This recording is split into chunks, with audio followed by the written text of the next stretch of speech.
Soybean farmers, they say, could face bankruptcy amid the ongoing trade war with China. Tariffs will remain in place for China, and that could have a major impact on soybean farmers. The trade war hits American farmers, and President Trump won't rule out a recession.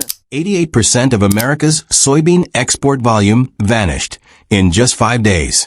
Right after China hit back with tariffs, 12,000 tons of U.S. pork orders were canceled overnight, a red alert figure, according to the New York Post, citing USDA data. While silos across the Midwest are overflowing with unsold soybeans, the futures board in Chicago sits almost empty. TV cameras show a farmer's weathered face.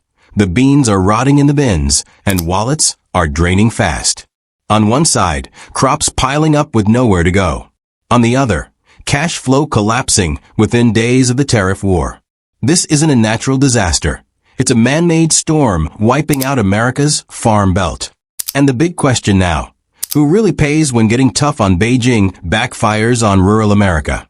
Just 3 days after Beijing shut the door on U.S. farm goods, new orders from China fell to zero. Since January 16th, not a single soybean shipment has been priced by Chinese buyers. Billions in revenue gone overnight. A trade machine that ran for decades unplugged in a week. Then came the deeper blow. U.S. soybean exports to China plunged 97% in 7 days, plus the canceled pork. The New York Post called it a full-blown crisis. Silos in Iowa and Illinois are packed to the brim. Soybean futures on the Chicago board sank nearly 2% right away. China's pullout broke the logistics chain overnight. Soybean inspections at U.S. ports the week of March 6 dropped 66% below the 3-year average, leaving cargo ships idle and the Mississippi River eerily quiet. In New Orleans, grain barge unloads fell by more than half in a week, forcing shippers to cut capacity below 50% and cancel sailings for lack of cargo. Processing plants are slowing too. ADM just shut its Kershaw soybean plant, which crushed 50,000 bushels a day for biodiesel. With no buyers and beans stuck, other plants are cutting capacity by 60 to 70% or putting workers on standby. This collapse is just the final blow. America's share of the global soybean market has dropped from over 80% in the 1970s to 27% today, while Brazil now controls 55%. Reuters warns that if tariffs stay high, U.S. farmers could be left with no one to sell to. Shipping data shows the damage.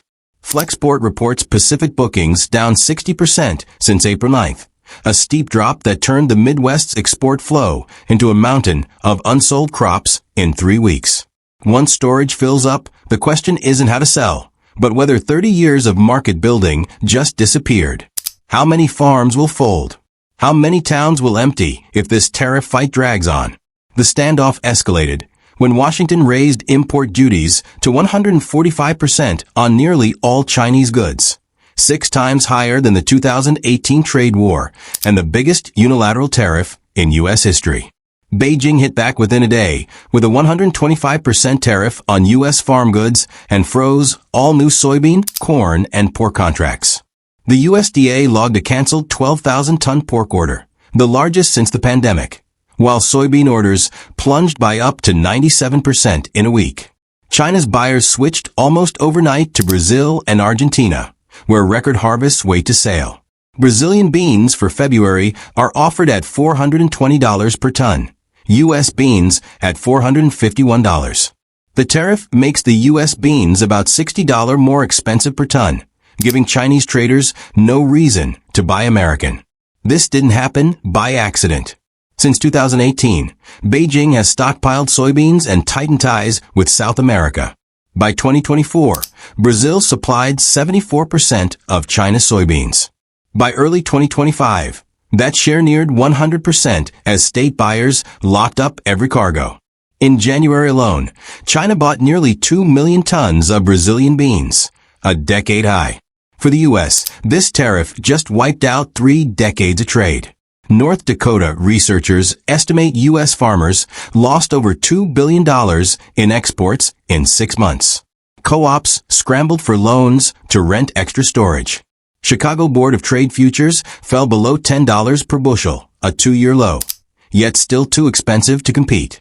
Ship and grain logistics reports Gulf to Asia bookings down 58% year over year. Panamax ships now sit idle or cancel altogether. Analysts warn this shock could eclipse 2018's trade fight. With Brazil's record 169 million ton crop and a weak real, China has no reason to return to U.S. beans until tariffs drop. And Washington's 145% tariff could spark more retaliation on beef, cotton, or corn. Many farmers now face their toughest harvest in memory.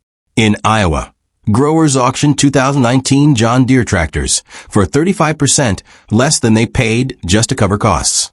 Nebraska expects soybean acreage to drop 4% for 2025. An Iowa study says 12% of the state's corn and soy land, 2.7 million acres, now loses money outright. Some farmers are letting weeds grow or enrolling land in conservation programs. Mark B., who farms 600 acres in Webster County, said, "I used to plant full season. Now I shut the silo, cut the power. The beans are already turning green with mold." Equipment sales are drying up. Deere & Company cut its 2025 profit forecast by billions, projecting sales down as much as 15% as farmers stop buying new machines. Steel and aluminum tariffs pushed coil prices to a 3-year high.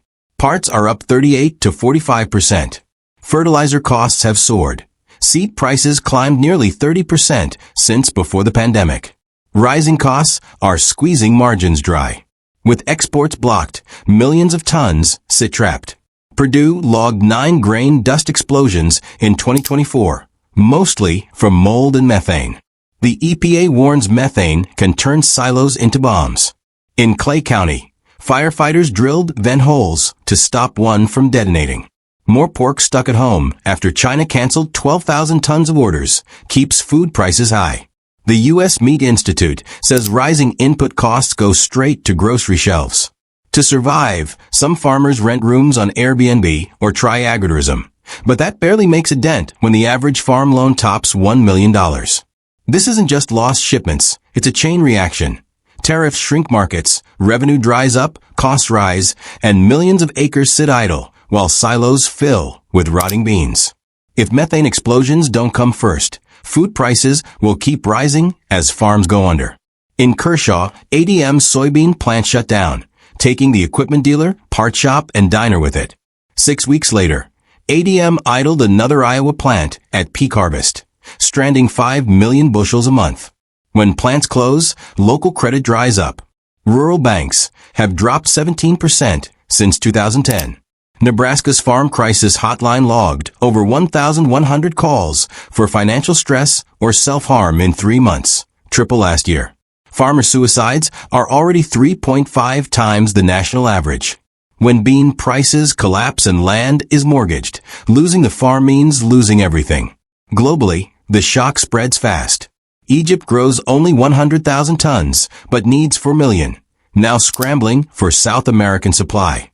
The Philippines expects record imports, but still depends on the U.S. for 80%. One more squeeze means higher chicken and fish prices. In Nigeria, poultry farms are shutting for lack of feed. Behind the headlines, farm towns fade. Dark streets, empty ball fields, shuttered shops. Cheap protein for millions, from Lagos to Manila, now hangs by a thread. The question is, who steps in before America's farms and the world's dinner tables? Sink deeper into crisis? Meanwhile, the White House touts new buyers. In May, the president signed a U.K. deal worth $5 billion in farm exports, mostly ethanol, beef, dairy, and wheat. But the math doesn't add up. U.S. soybean sales to China in 2024 alone were $122.8 billion. The UK deal covers less than 4% of that and includes zero soybeans. Midwest bins keep swelling. August soybean futures rose just 8 cents on the London deal, then slid when no real buyers showed up. Equipment dealers in Illinois say 40% of farmers have delayed buying new tractors. No one wants more debt, with exports collapsing. Farm loan delinquencies have doubled since last year. Relief money vanishes faster than the headlines. The bailout is a bucket on a bonfire. Lawsuits drag on. New trade deals can't plug even a tenth of the China gap. Each day, more beans rot in silos and faith in the promise to save rural America fades. From the Corn Belt to national food security, the real danger isn't flood or drought, but a trade policy meant to lift America up, and now risks dragging it down. There are solutions. Renegotiate tariffs, rebuild trust, invest in ports and rail to compete with Brazil, and give farmers a real seat at the table. Without action now, U.S. agriculture could fall over the edge. Shelves could empty. And America's place as a food superpower could become just history. This was just the beginning. Hit that subscribe button and buckle up. Digital Garage has so much more in store.